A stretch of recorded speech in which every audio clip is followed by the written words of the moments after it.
Hey guys, okay, and here we are for a third episode of the post-fight watch-along. This time I've got the king, Trayvon Kentrell Coker, with us. I'm not by myself this time, so you don't have to hear me rambling. But we got two fights for you today. Both of them are pertinent to the UFC 257 coming up. We have Arman Tsarukyan versus Islam Makhachev, and we got Dustin Poirier versus Justin Gaethje. The first one we're going to watch is Arman Tsarukyan versus Islam Makhachev. This one is not on YouTube, posted by the official UFC YouTube channel. So we're using our Fight Pass accounts, plural, because people be sharing accounts and UFC gets all pissed off. Fight Pass accounts to watch them. Wherever we know it's online, we know it's easy to find. We're not gonna tell you where, but wherever you choose to find it, it'll probably start. Some places will start right at the round one. Some places will start at the beginning, like at the walkouts. Our thing starts a minute and 50 seconds in. Like that's where, like a minute 50 seconds after pushing play on Fight Pass, the round one begins. So what we're gonna do is talk for that long, and right when Herb Dean or whoever the ref is, because fighter, you ready? Fighter ready? Go right when they call on him. We're gonna say and start. Round one starts. So yeah, you're gonna get a bit of an exposition before we begin, and we'll let you know right when it is. So the first fight we're on is Arman Tsarukyan versus Islam Makhachev.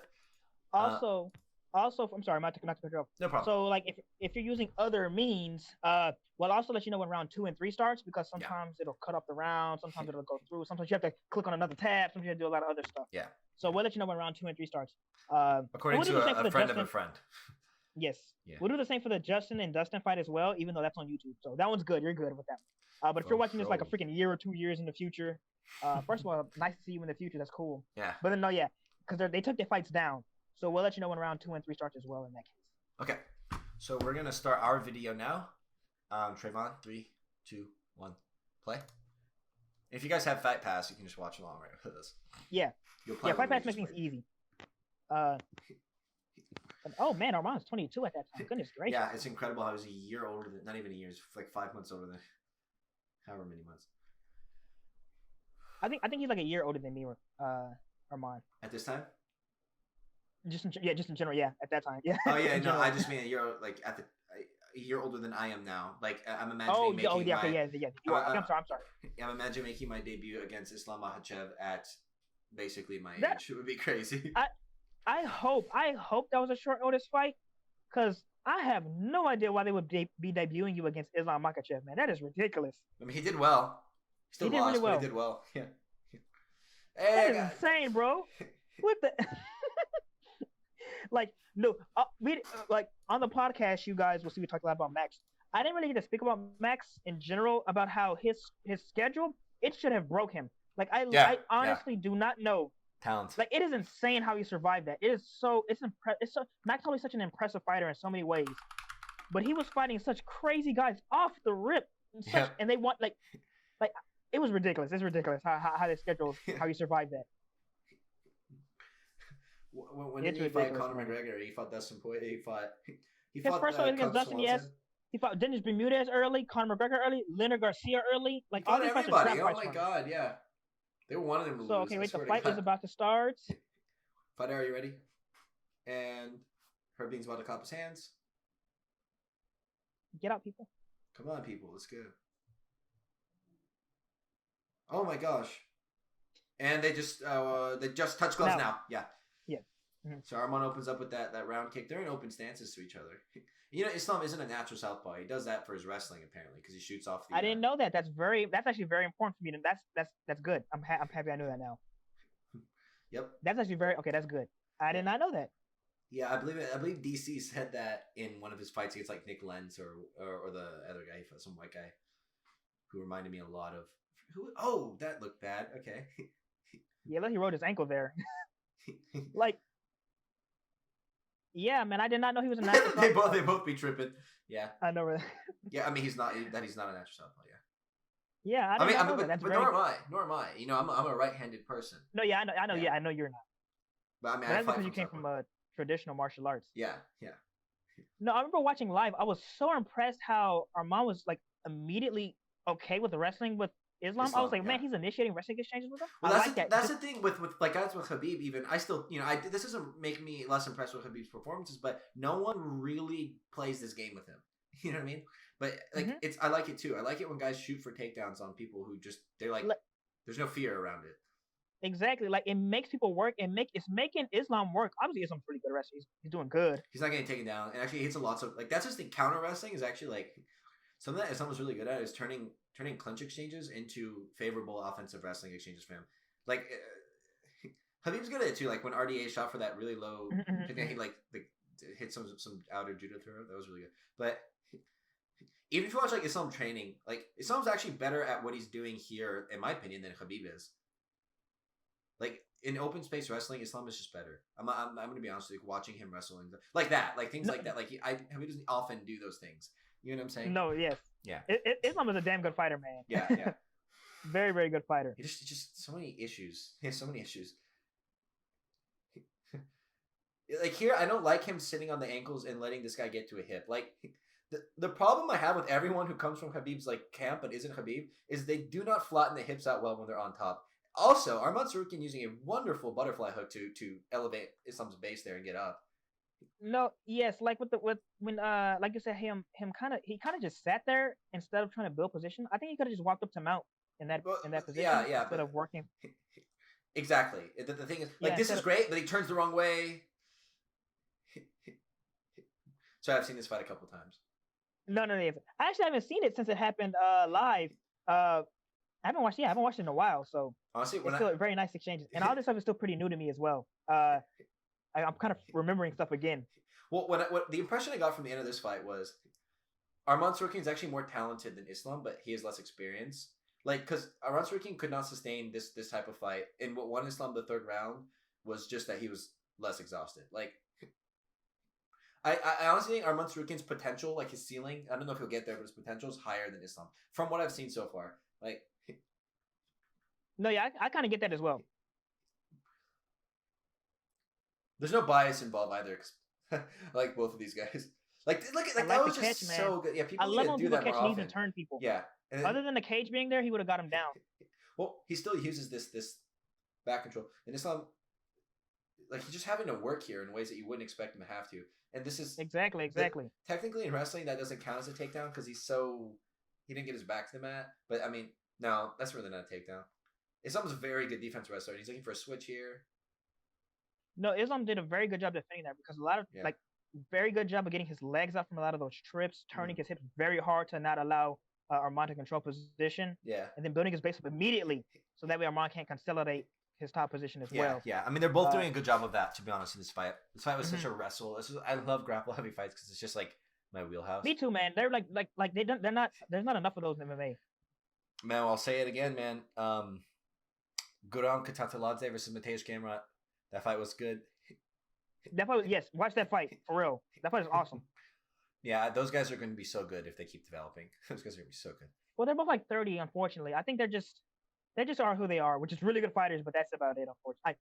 I don't want to say it, but we'll see. I actually don't know how old they are.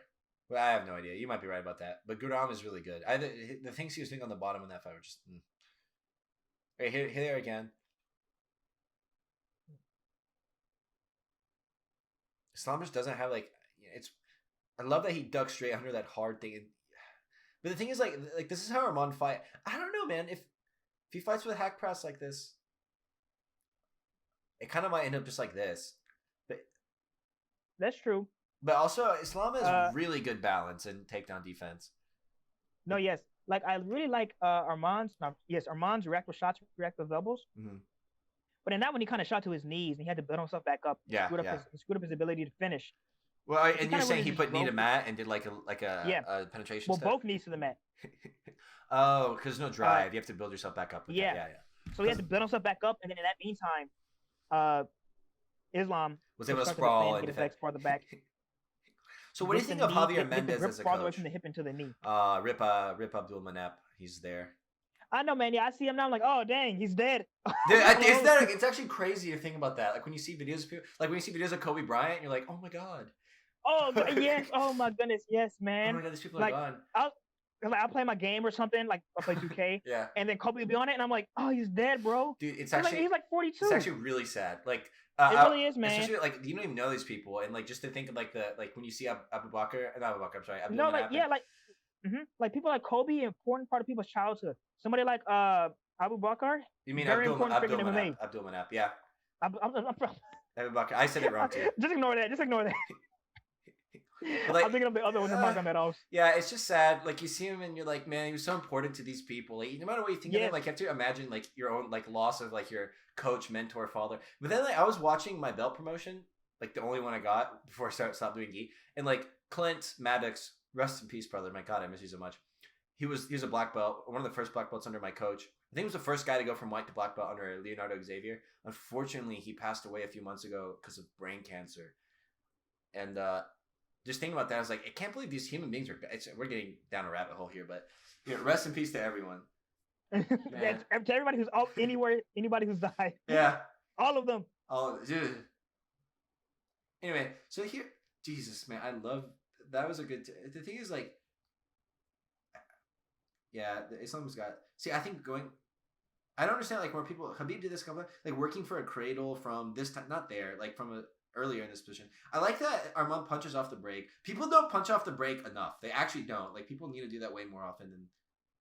No, yes. Like I said, Arman's doing a good job with his timing on his shots, but he's shooting very, like, head down lowish. Yeah. And it's allowing Islam to get headlocks, front headlocks, and just cause commotion. Yeah. And then now looking at this fight, man, Arman looks kind of like a small lightweight, man. But that equally, Islam is kind of big. Like Islam is bigger than That's Khabib. true. That's true. And Khabib is considered like a it said Arman is 5'7", and I was like, I thought he was like 5'9", and he looks 5'7". Hello. Yeah. Man, he got to drop down. See, like that was a good level. That was a good shot. That was a good but shot. He got stuffed on entry. Great job pivoting by Makhachev. Yeah, he's gonna go for that outside like foot sweep again. I think he does a great job of tying up the far wrist. Arman's underhooking arm. Yeah. Overhooking arm. The far wrist. And then uses that to turn it and sweep him. Hit that trip. Really like that. I wonder if he's gonna do it again. I think he attempts it again. I wonder if he hits it again. He did another one in the first round. But he didn't get that one. After the first I know he attempted it twice. The first one he hit. Mm-hmm. You can't keep going for those. You know, it's kind of like the Zabit trip thing where he like those are things that catch people up, but they're not. You know. Remember you saw Carlos Condit did that to Matt Brown. Yeah, that was pretty nice. I was like, okay, see Carlos It's a little different. D1 I thought it was more of a leg, like more of like a leg kick, like a Muay Thai type of thing, unless like an outer. Like they do show you that in Muay Thai. Yes, they do show you that in Muay Thai. Okay, he did. Oh, but no, he used it to get to a single. See, I like that. Like that's the type of chain wrestling I appreciate. So you see, Islam, he gets much deeper into his shots than Arman. Yeah. And he gets harder, closer to his hips. That's why he's able to finish or at least cause an angle change or something like that.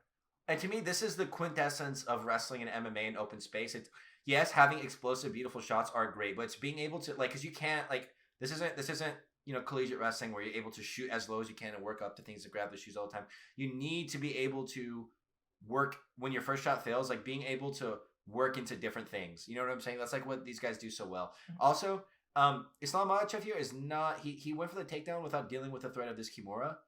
Yeah. But like I love what he did. He went for the leg sweep and got the single, ran the pipe on it. It didn't work. Then he used it to duck under to the back and ultimately got the takedown. This is like a really annoying situation, to be honest with you. He needs to like posture up and just get out of it, or that. Yeah, he let it go. But I was gonna say, or he needs to step over the on the right side and like work towards straightening the arm out. So we're holding on to that. It's just gonna give up his back. No, yeah, it's kind of rare to finish Kimuras from the bottom, especially in guard. Yeah, it's not the most high percentage. See, this was wrong. His head was way too far over, and he wasn't doing anything to control the hips of Arman. That's where Islam struggles a lot. Is he does not have the ground control capabilities of Khabib. Really, Khabib is one of a kind in MMA in that way, and that there's no one who's able to impose themselves on other people in the way he is, as dynamically as he is yet. Like in this case, not now specifically, but when Arman dropped down to two knees against the cage, you can do a lot of good work from there. Like you can get down super low, and start to work your takedown finishes off the cage like that. But then Islam circled him off, and then now he's just on two knees, kind of in open space now. And now it's hard to get a drive in, get you reversed, and now that's where Arman's against the cage. This fight's really good, man, because it's already about to be the end of the second round, and it really doesn't feel like it. No, I'm having a good time. I know, I'm having a good time. I forgot that There's not enough grappling fights in MMA. No. Here, there's a double leg, and he's got his hands clasped, and Arman's not really defending it properly. And there's only 10 seconds left. I think he's on a single, I think. Oh, you're right. He is. That's why. Yeah. So Arman can just kind of sit over top. kind of. There's no time left in this round anyway. Yeah. And if he finishes it, it won't be a good shot because he's gonna be able to butt drag him. Like Arman's gonna be able to reach into his ass crack and pull. Arman looks small for lightweight, man. He actually does. I don't know why he's fighting this weight. Like that's impressive. I mean, he's gotten work done against regular sized lightweights. In Alban Mercier, whatever his name is, that guy's not small either. He's pretty big. Yeah, he's not small either. Yeah. Davi Ramos is a little bit small, but still. Yeah, Arman looks kind of like he doesn't look like that big of a lightweight to me, to be honest with you, man. But no, yes, like I said, this fight is very good. The grappling exchanges are very high-paced, action-packed. I like to see that. Like I said, there's very little of that. Oh, that was great. And right into mount, too. That was just one of the best things I've ever seen. He did it off of a knee. He needs to turn the other way because here Arman's spinning this way. And it's hard to turn that way, but you have to. Also, I just want to point out, like, I love this defense from Islam, but it's more costly to work that much scrambling than it is to just give up a takedown and then use a butterfly to stand up. Like, for your energy systems, I think, The round 3 just started. Yeah, round 3 just started. Oh shit. We forgot. We forgot to detail the second round. It's all right though. You guys probably keep up still. I'm pretty sure. Arman's coming up very high again. Very kicky. Arman's very kicky. I think he came from traditional martial arts beforehand. I thought so. So as a striker and wrestling. To me, as a striker, he's more like volume and flash and range than anything else. Yeah. He seems like he wants to use that like space to do that to scare you, and then he can run you into grappling exchanges. But unfortunately, he's fighting just a better grappler. And a larger grappler. And like you said, looked like I almost head kicked him. Yeah. But like you said, Arman, to me, I think he has some pretty good upside. Oh no, Trayvon. Last time this happened, it was a nightmare to edit. So we're just gonna go to the beginning of round 3. Okay, that's cool. Beginning of round 3? Yeah, last time this happened, it was a nightmare to fix. Okay. Honestly, what we can do is edit the like you know how like Joe Rogan's like I don't know if you ever watched him the Fight Companion. They'll just put a timer on the screen where like the round is. I'm just gonna do that. Yeah. I'm just gonna do that. Okay, 3, 2. Okay, I'm at for Fight Pass. I'm at 14:04. Yeah, hang on, let me get there as well. I was at 14:05. Give me a second. I'm right there. Okay, 3, 2, 1, go. Okay, the round 3 just started. The round 3 just started. Mm-hmm.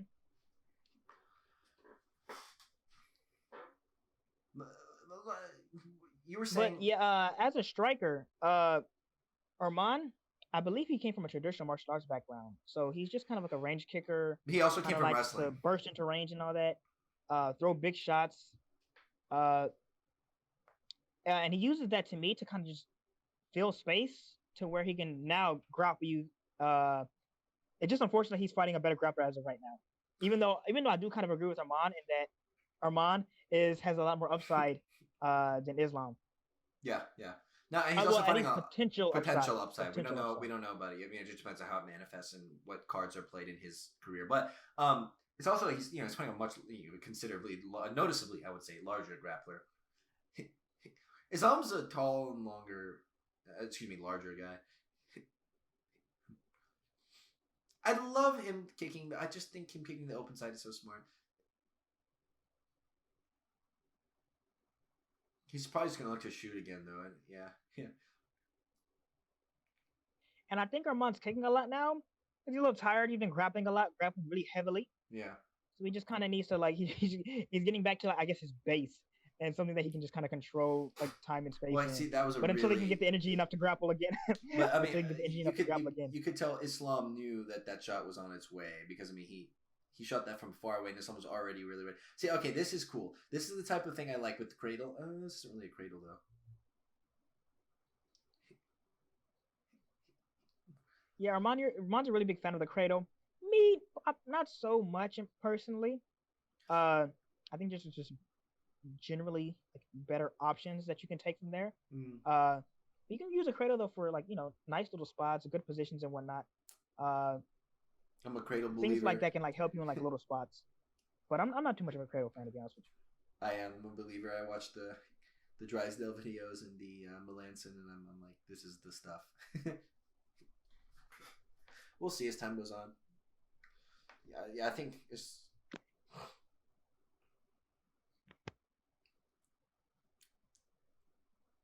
Yeah, He this is turns where the Arman's corner starting of to his show his head down so much. inexperience. Uh, kind of Well, forcing exchanges now, grappling exchanges but he that can't just kind win. of don't favor him. Yeah, like right there. He's just kind of running into the same things again and again now. Well, it's because of his fatigue. That's what I was saying earlier. Is Mm-hmm. you could tell that kind of in this round, and here he's really trying not to get taken down. Exactly. Yeah, Like I was saying, you could that see. was a like. Yeah, you could see. Yeah, that was like, I'm tired. I don't have the depth of skill. Taken down at like. Yeah, it was like I almost like I know what I should do, but I don't have it in me at the moment type of. Like here. Yeah, because he was fishing for a guillotine in that position, and that's just not the best case. Not the best option. There's no way to do that there. I mean, that's not where you're gonna get. Now Islam is with, and also he actually looks a lot bigger than him. Oh my god. You know what's interesting? When people Arman does a good job building to his base. No, like I'm saying, he's really good. Like, he's 22 in this fight. You know what I'm saying? He's got a lot of headroom. You know what I mean? It's just here Islam starts to have his fight because I think it just came down to Islam managed his energy better, and Arman pushed this pace too quickly, too early on, and couldn't get what he wanted to get going. So he lost. No, yeah, exactly. Like, you see a lot of Arman shooting into headlocks, shooting into pretty much just getting stuffed. Dude, like on shooting entry, hard is very trying exhausting. to wrestle out of that really hard. Yeah, and then trying to do a lot of things off of that. That's just very difficult to work through. And look, he knows he needs to fish for that underhook, but he just doesn't do it. I mean, he's just looking at the clock. He's tired. Look. Yeah, he's just kind of keeping that left. Like, that left under is kind of trapped. But I'm pretty sure if he level changes a little bit and tries to jack it up, he can probably get space there. And here, I mean, fucking Islam's going for like the KC control here, and like one thing Islam. He almost had. Like, what do you mean? Okay, no. I'm sorry, we keep cutting each other off. You go. No, you go. Okay, the one opportunity for that, Arman didn't. He looked like he was going for a knee reap there on the left side. Now it looks like he's going for almost Ashigarami. Not quite. Now, one thing Arman does really well though is use butterflies from the bottom and try to like build his base. Islam should be switching to either side. He should not be letting him get his back here, or he wants that. Yeah. Should be. No, like I say, this is a very good grappling heavy fight. High paced, a lot of position changes, a lot of effort and all that. It's just one guy fighting an inexperienced guy fighting an experienced guy, a good guy. But this was an impressive fight. I remember watching it. I was like, oh man, this is a good fight. I didn't know who Arman was. I was like, dang, he was in there with Islam like that? That's good. That was his first UFC fight. It was kind of stupid. Like, it's crazy. But he did good. I mean, he made an excellent account of himself in this fight. And he's fighting Nasrat Haqparast, as we said in our podcast episode. This will be releasing on Wednesday, the podcast, either tomorrow or Tuesday, depending on if my illness subsides or, depending on how I feel tomorrow. But, so now we'll move on from this fight. Islam Makhachev wins by 27 or 29-28 decision, I think it is. And, good on Islam. So now we're going to go over to the UFC free fights, and they put up Dustin Poirier versus Justin Gaethje. They actually watched this the other day. So that link will be in the description. Okay, guys, so we're gonna push play on the video in the description for the UFC 257 free fight, Poirier versus Gaethje. We're at 0-0 on the video. We're gonna take this little. There's actually no time; it goes straight into it. So we can just. You ready, Trey? Yes. So 0-0 on the YouTube video. Yes. Yes. Okay. 3, 2, 1, play. Presented by Devour Frozen Foods, which doesn't taste that good. Yeah, so I remember going into this fight, I thought Justin Gaethje was gonna win it. I thought he was gonna leg kick the hell out of Poirier and hit him with big shots on the counter, and I was partially right. Clearly not all the way right. But this is a great fight. You've been putting great fight. Like a lot of faith in Gaethje, and then he just loses. I freaking really damn do, man. I mean, that's not an insult to Gaethje. I thought he was gonna win the Khabib fight too. He's really good. Round 1 just started right now. Yeah, we're on round 1. Round 1 just started 54, right now. 53, 52, 51. Yeah, you should be on time. So already he's working that outside leg, and this is honestly something that it's not as easy, right? Because they're gonna be in close stances with each other. Like, okay, this Gaethje is the blind. We're gonna call this Gaethje blind Gaethje. This is before he got his eyes fixed because one was nearsighted and one was short-sighted.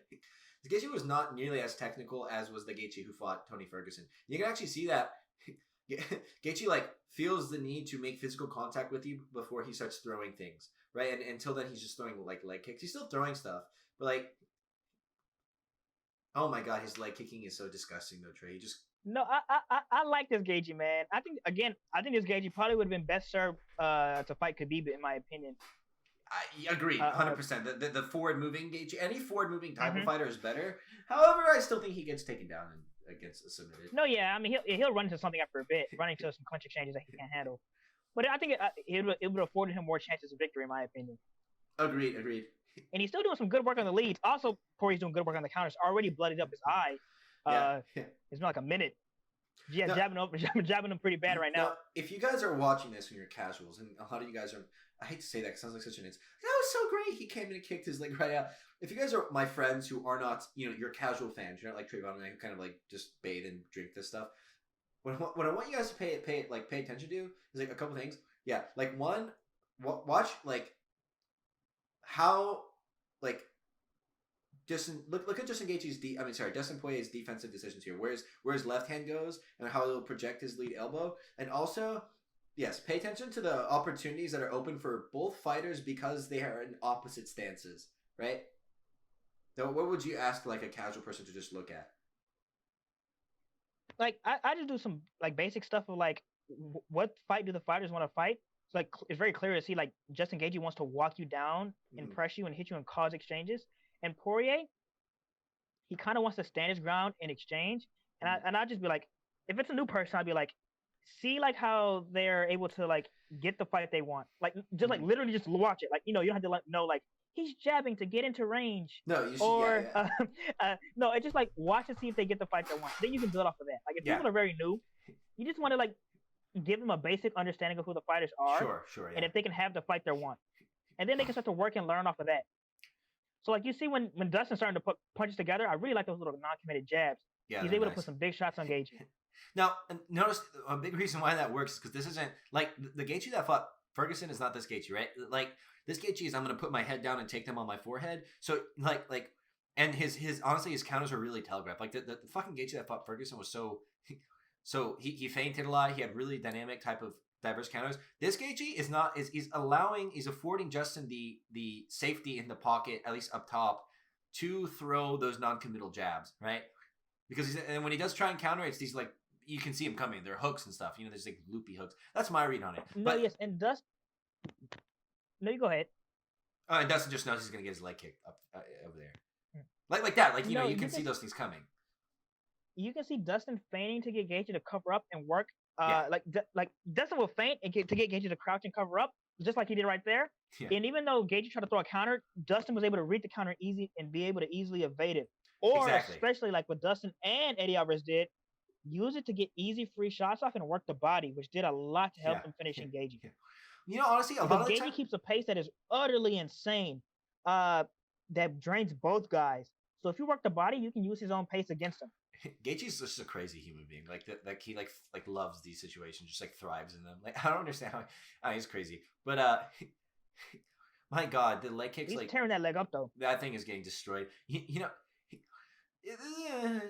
When you say I've noticed something about Gaethje. He'll like make these giant defensive reactions to feints a little more than I think he should. Like even Khabib's jab feints were getting him to crouch and like do that thing where he he doesn't really like guys like Tony Ferguson rarely feinted at him, which made life so easy for Gaethje. Yeah. And so Cowboy didn't really feint at him, and Edson Barboza would just run back like crazy when you pressure him. Yeah. You can like start to like even the new Gaethje, you can start to get counters, draw out his own counters and be safe. That's why I really don't like the new Gaethje against Conor. Even though like Conor will feint stuff out of you, and if Gaethje's whips on stuff, man, that's like not good at all. No. Because he does react really heavily to feints. Yeah. Really, really heavy to feints. Yeah. Especially now since he doesn't even like he can't really get like the best sense of range, and he has to commit hard to everything. He has to walk into range like crazy. Mm-hmm. He wants to be like he isn't yet comfortable like fighting with guys like ready to move with him or feint at him. I agree. He took a hellacious combination there. that was the first round, and that first round was really good. Like so much stuff happened. So round 2 is about to start in a little bit. I'll call it out.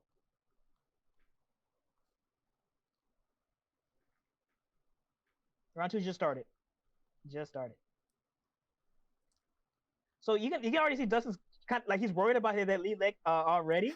He's pulling it back a lot after his jabs. Because he's anticipating that's the thing about Jack Sock made a video on this that's actually pretty good, but it's just in general like some people should know. There's I was watching, I forgot who it was. I think it was what's the guy? It's like this Brazilian Jiu-Jitsu guy who fought Anderson Silva, not Patrick Cote. It was Talis. Yeah. He was doing this thing when Michael Bisping would commit, because in order to commit to a jab, you have to step in on your, like that's like a part of that, like you have to bear weight on your lead foot. So Talis was actually timing like good like counter leg kicks to the jab of Michael Bisping in their fight. There's like a difference, so that's why Poirier is pulling his lead leg back every time he throws a jab. It's because Gaethje's like not just like he will and he is, but one good way to really disturb this is like Moicano Calvin Kattar, really disturb a good jabber is when they go into jab, at the end of their jab you kick their leg, right? Like you can really offset their balance there, and you can see it's working because poor guy. You can see it's working because he's hesitating after he throws the jab. He just had an eye poke there. That's very normal for Gaethje because he's a really handsy fighter. Especially he wants to get a feel on you, like a literal feel on you. Especially back then when he hadn't had eye surgery yet, and he just literally trying to reach and see where you are. Like his eyes are closed here. He just is like, where's this motherfucker? Yep. And he's like, let me get it. Yeah. And it's unfortunate because Dustin took a leg kick after that as well. yeah. He's like, fuck. And Gaethje's a hellacious leg kicker. I mean, that guy just has steel rods for bones and just slams them at you. No, you guys can see, like I said, these guys are both kind of getting the fight they want, which makes it really fun. Yeah. Dustin's drawing out reactions of Gaethje and working hard things off of that, hitting him to the body hard, kicking him as he dips and moves, putting together combinations. And Gaethje's causing exchanges like crazy, leg kicking the hell out of Dustin, and hitting him like on entries and exits and breaks and all that, causing a lot of problems for Dustin like in those spaces. So both of the guys are getting the fights they want, and they're both having like pretty even exchanges. I would say though Dustin's landing the harder punches, but Gaethje is kind of working that like that. Dustin hasn't really taken shots like those from Gaethje yet. Like that. No, yes, exactly, not yet. But those leg kicks, I'm assuming you guys have seen the fight already. Yeah. Like Justin starts to use those leg kicks to start to slow Dustin's movement down a lot and be able to land more bigger punches. As the fight progresses. But Dustin was able to survive that. But I just love to counter him. Look at what Dustin's decisions are whenever, like, not there because he's in the middle of throwing a flurry, but even when he's circling out to his right, like where his hands are and his forehead, so he's got really good like defensive awareness now, like not that he did not have at featherweight. No, yes, exactly. That's for sure. Yeah. Exactly. Like Dustin was able to slip some punches right there, just right there. He just did not have that in his arsenal at featherweight. It just was not. Not there. It just wasn't. This is where and he's able to keep his stance, even though not the best, but he's able to keep his stance during exchanges. And also that leg, it's because that leg is shot. Look at his leg. Yeah, I have a feeling that's why he punched himself out of position a little bit there because his right leg means look at it. No, yes, he's taking some mean leg kicks, man. It's only the second round too. Dude, Gaethje fighting like this just gives me so much anxiety. He's just. No, I like even during the fight, I was very impressed with Dustin's ability to keep himself like going, because like the leg kicks that he's taking are very, very brutal. They're and horrible. He's still coming back and delivering some big punches on Gaethje, like some really big punches on Gaethje as well. Yeah. You know what's good about Dustin Poirier and Dan Hooker for that matter, because they fought recently. The thing about that, like their ability, they're not like good takedown artists, but they both go to it like when they need to. Like they're willing to get to, like shoot for takedown, like because it'll help them. Like look at that. What am I looking at? Oh my goodness. No, I like that from Dustin, man, because he gets Gaethje frozen, stuck there. Also, I will say I haven't said this during the fight. Dustin Poirier, unfortunately, is not a very good kicker. He kicks hard because he just throws a lot of weight into it. He's just a naturally hard hitter. Yeah. But his kicks are very not good. Yeah. And it does him a disservice because he could be hurting guys with his kicks a lot more than he does. Agreed. He's just not a very mechanically sound kicker at all. Yeah. It looks like he's not flexible, in my opinion. They're kind of like clubbing kicks. They're not like swift Muay Thai type of kick. It looks like Dustin's not very flexible, so his kicks don't really even don't do too much. They don't do enough. Oh man, they cooked. Do as much as they should. I like that. I like the triple hook into the left straight. I agree with you, by the way. So Dustin's starting to again to wear on Gagey, with his shots, feinting Gagey out, getting easy reactions out of them. And if you guys have seen, he's done a lot of that counter left hand to the left kick, which obviously spells the end of the fight for later. But he just not able to get a good connection on it. But those leg kicks are just not helping him. Yeah, like that leg kick. Like he's switching the stance a lot. Yeah. He's got a good jab though, man. And like, okay, But now that Justin's always tired. I got my Dustin mixed up. Yeah. Now that Justin's tired now, he's more primed to just stay at range as the shots come at him. He's not like he'll just like in the first round, shots come at him, he'll counter back heavy or throw a leg kick heavy. But then now he'll be like, oh, I'm kind of tired. I can't really do that. And it makes things difficult for him. And I love the freaking Rolling Thunder. Dude. But see, it's the end of the second round, and both these guys are feeling it because the pace has been so brutal. They're both throwing with pure death. No, this is like fighting the demon that you've been dreaming about. You know, the one in your nightmares. Like, oh my gosh, dude, I don't know. I just the sense I get like when you watch like a fighter take leg kicks versus Gaethje and keep trying to fight. You know those dreams where you're trying to run and your legs turn to lead and you just can't get up. That's how I feel it is. Like sometimes like you can see after they get kicked in the leg, they like they make a decision like, okay, kind of keep putting weight on it. You know what I'm saying? But like their legs freeze for a second. This is such a cool fight. No, that's very true, man. Like even though the fight's only 2 rounds so far, man, the pace has been ridiculous. It's been crazy. And the leg kicks, man, oh my goodness, that'll do more than enough to slow you down. And Justin's taking his body shots, Dustin's taking his leg kicks. They're both not at peak condition right now. No, this is it. They've both been beat up. Who is this? Okay, really? Alves is where? That's Thiago. He has Thiago Alves and Mike Brown. I see. I can't tell anybody else. I can't tell the other guy. There's the other guy. I don't know who he is, but he was in this corner at the Abu Dhabi. The black guy might have been Dean Thomas. Might have been. That wasn't Dean Thomas. It was okay. No, that's Duke so Griffiths, round 3, guys. Dean Thomas is a Duke Griffiths guy. Round 3 they just starts. Yeah. Round 3 starts.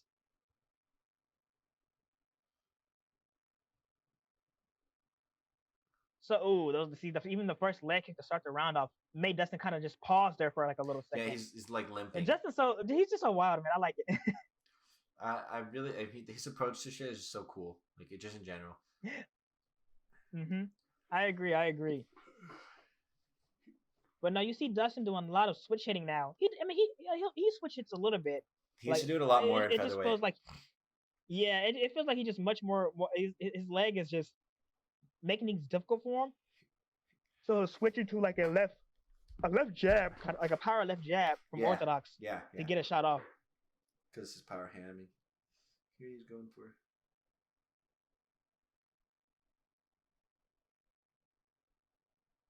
And I believe this was a round also where Justin starts to get some pretty good shots off from what I remember. Good reactive takedown there. Yeah, it was. Yeah, like I was saying, they're both willing and able to go. Not both. Him and Dan, like they'll go to the takedown when necessary. Like.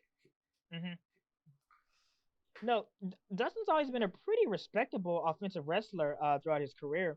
Again, to start his career, he was mainly a grappler. To be honest with you, he was just a grappling guy. Then he realized that he could hit hard as hell, and he was like, let me start doing this. And it didn't really work out for him that much at featherweight. Well, it worked out for him a little bit, but not that much. But then he honed his skills. He wasn't done, yeah. It looked like it went right to his nuts. Yeah. Some of the leg kicks did look like they were pretty low. Yeah. But Dustin's going to keep on fighting.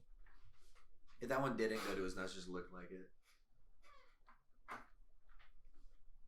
Like I say, man, like both of these guys are fighting a very, very brutal fight, like against each other. Ooh, man, that's a stiff right hand. Yeah, I backed him up. He knows it. He's a very stiff right hand. Like this is the thing about Gaethje is, like again, he always do this. He does a lot of really good hitting when he has his hand on your head. Yeah. Look, notice guys how Gaethje's like constantly reaching for some kind of contact before he like goes into combinations here. Like there. Now he wants it. Oh, I can touch him. Now he's gonna put things. And he also does this really well from here. He'll I don't know if he's gonna do it here. He'll throw leg kicks from inside like the tie clinch or something. Like he does a really good job, or knees to the legs. I love that he does that. Cain Velasquez used to do that too. He used to throw inside leg kicks from this position. Not enough people do that. No, leg kicks from the clinch are really cool. But it's kind of like a kind of weird skill set to have. Like you have to be like a good wrestler. But then also like kind of like I don't want to say tie oriented. That's bad wording. But like just able to do it. Yeah. You know, I think I can remember Johnny Hendricks used to do that too, which is really good. That was a big knee to the body there as well. Man, Justin is very brutal in the clinch, man. Like very brutal. He's really underrated. He gets hard stuff off. So like so right now the momentum is shifting a little bit towards Gaethje's side. Yeah. Like he's pressing Dustin back hard now. Dustin's looking very fatigued, very tired. And he's taking big leg kicks now. And Dustin's output is slowing down a little bit. His power isn't really there. Everything looks really labored. For sure. And that leg is just so fucked at this point. Yes. And I remember watching live thinking, man, like, I'm not sure Dustin can make it to the end. I thought it was over soon. Yes. Like, Dustin's defensive reactions are becoming kind of lazy. And well, not lazy because he's lazy, but lazy because he's tired and he's hurt. And the leg is even stopping his movement and all that. It makes things very difficult for him. Oh my god, those are so hard. But he does a good job still throwing back. Again, he's trying to shoot to get some time. But that wasn't a good shot because Gaethje's completely bent over. I mean, he's not even going to come near his hips. I would have I would have gone for like a front headlock, and then after Gaethje pulled away, I would have done that type of because he's gonna have to pull his head out, and then Poirier can shoot. And it doesn't take that much more energy. Doesn't matter. Poirier does that thing where he throws like these nice little hammer fists from this position. Mm-hmm. Oh, it was nice. No, like Dustin's always also a very good clinch fighter as well. Mm-hmm. So these guys' exchanges are just always very fun. No matter where the fight is at, these guys are gonna be doing good work. So man, much those shit, leg kicks are sucking. Yeah, he poked him in the eye again. You know what's kind of funny, man? This probably helped out Dustin a whole lot in the overall theme of the fight because this is right before the round ends, so he gets a little break right before the round's end. And then he his bearings back. He bursts right back in round 4, yeah. Exactly. Oh, come on. That middle finger went right in one of those eyes. Yeah, he just poked him pretty much. That was pretty bad. Oh. Yeah. That didn't look fun. He just poked him dead in the eye. Yeah. He should have got a point taken away for that. Yeah, that's the second one, and that one, these things could cost you the fight. The eye looks kind of fucked up. No, that stuff freaking hurts, man. It'll like affect you for like a few days. That things I don't hate. I don't get my. He did get a point taken away. Oh, he did. Oh, snap! I'm happy about that. I forgot about that. Gaethje acting like he doesn't deserve it. This is a very long and big break for Dustin. So like I can which probably helped him out a whole lot compared to, like went to his 4th round. For sure. Because he was looking pretty tired there. I mean, obviously both were. But the momentum was really, it was shifting to Gaethje's. What are they screaming at each other? I'm probably about the eye poke. Yeah. Dude, come on, again. This is a giant break. He's telling you, I can see. He's like, bro, I can see. This is a way longer break than I can remember, man. Which is funny. No, honestly, like not even winded anymore. Like not even winded. It's funny though because Dustin has had a lot of like weird janky fights, like the ones with Eddie Alvarez. Yeah. Kind of both fights. To be honest with you, both fights Eddie Alvarez really like weird and they stood him up because fucking Mark Goddard. I disagree with this. He threw a downward elbow to his shoulder and then he like stood them up and then he finished Eddie there. I don't know. It was weird. He has had like weird.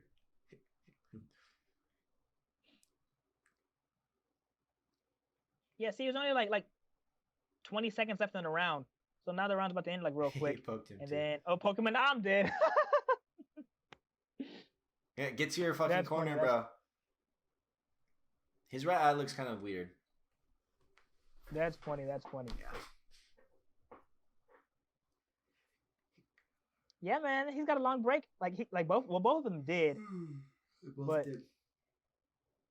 That's funny. This was back when Condit was fighting someone. Like that guy's card has Condit on it.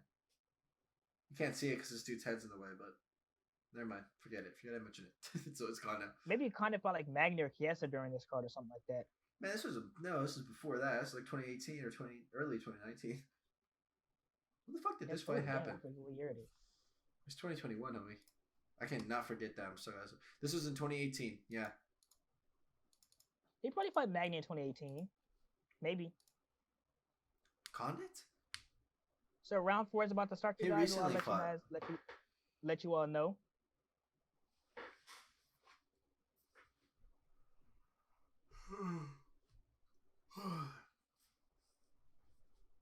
They're both still doing the little blinky thing. They just touched gloves. Round 4 just started.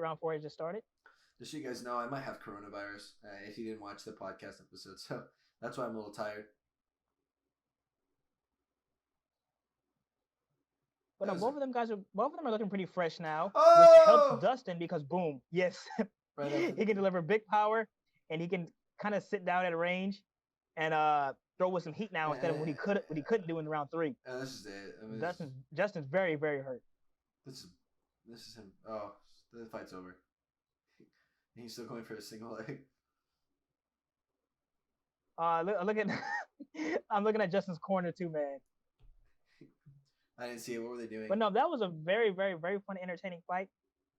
See, this is the type of fight you get when like two guys match up really very well. Yeah, but he was looking for that all night. By the way, he was. Yeah. The left straight off the leg kick. Mm-hmm. And like Justin, like everybody says it, but it's always funny to me how he waved him in. Like, dude, you're damn near dead. Like, I like the energy. Yeah. I like the mindset, man. I really do. But this man could barely keep his feet together. No. And he's like, come on. I don't know why he would do that, but yeah. I mean, like that's just the guy he is, man. I'm not too hurt about it. And look at everyone's like, oh, what? But then the only one who's like, well, we lost is Trevor Whitman. Exactly, yeah. Like his whole corner was protesting, but Trevor was like, like he knows. I love Trevor Whitman though. If you watch his podcast with Joe Rogan, that was actually worth watching. He's a good guy. That is one of the few Joe Rogan podcast episodes I've ever watched. I like his podcast. That was actually worth my time. But I was mainly speaking because I know you don't like listening to MMA guys talk too much. Well, no, yes, you guys. Well, guys, that is our that's our watch along for this week. Post-fight watch along. Next. Like I said, sorry you guys I wasn't there last week, unfortunately. Do all the YouTuber things, all that stuff. Hope you guys have a great day. And peace out. Peace out, guys. Appreciate you guys tuning in.